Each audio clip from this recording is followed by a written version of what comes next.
Welcome to விவி பிரியா சமையல். இன்றைக்கி உருளைக்கிழங்கு மசாலா எப்படி செய்யலான்னு பார்க்கலாம் வாங்க. நான் பெரிய வெங்காயம் 1, ஒரு பாதி தக்காளி, உருளைக்கிழங்கு ஒரு 1/4 கிலோ, இது சோயாபீன்ஸ் கொஞ்சம் ஊற வச்சுருக்கேன், ஒரு 100 போல் எடுத்து ஊற வச்சுருக்கேன், கொத்தமல்லி, கருவேப்பிலை. வாங்க இப்போ எப்படி செய்யலான்னு பார்க்கலாம். இல்லை எண்ணெய் ஊற்றிருக்கேன், இது சூடாகட்டும். சூடாகணும் ஒரு ஒரு ஒரு டேபிள் ஸ்பூன் சோம்பு மட்டும் போட்டு தாளிச்சிக்கலாம். நம்ம சோம்பு நான் தூளாக வச்சுக்கிட்டேன், தூளை மட்டும் போட்டுக்கலாம். நம்ம சோம்பு தூளாக நான் நுணுக்கி வச்சுருக்கேன், அதை தான் இப்போ போட்டிருக்கேன். கொஞ்சம் பொரிஞ்சோடனே நம்ம வெங்காயத்தை போட்டுடலாம். பொரிஞ்சிருச்சு, நம்ம வெங்காயத்தை போட்டுக்கலாம். எல்லா வெங்காயத்தையும் போட்டுருவோம். நான் வெங்காயத்தோட கொஞ்சம் கொத்தமல்லியும் சேர்த்து போட்டுக்கிறேன், கொஞ்சம் டேஸ்ட் நல்லாயிருக்கும். அதோட கருவேப்பிலையும் போட்டுப்போம், ஒரு கொத்து கருவேப்பிலை அதையும் சேர்த்து போட்டுக்கிட்டேன். நல்லா இப்போ வதக்கிக்கலாம் வெங்காயத்தை.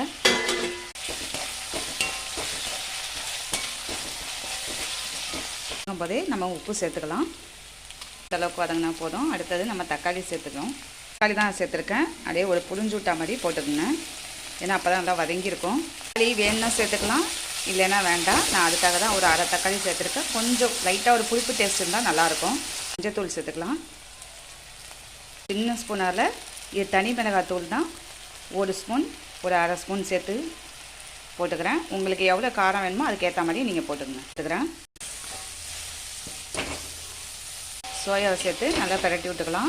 இது லைட்டாக நான் வெந்நீரில் தான் அப்படியே ஊற்றி வச்சுருக்கேன், கொதிக்கலாம் விடலை, இதிலே வெந்துடும். கொஞ்சம் உப்பு போட்டு வெந்நீர் கொஞ்சம் ஊற்றிருக்கேன், இதிலே கொஞ்சம் வெந்துடும்.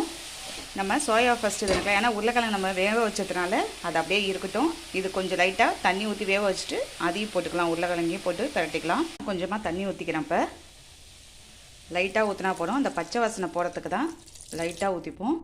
இது நல்லா கொதிச்சு வரட்டும். இந்த அளவுக்கு இருந்தால் போதும் ஃப்ரெண்ட்ஸ். இது வெந்துருச்சு.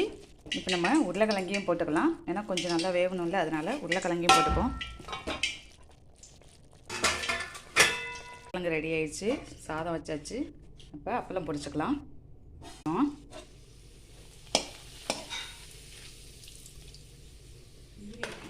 உருளைக்கிழங்கு ரெடி ஆயிடுச்சு, இதில் கருவேப்பிலை போட்டு இறக்க வேண்டியதான்.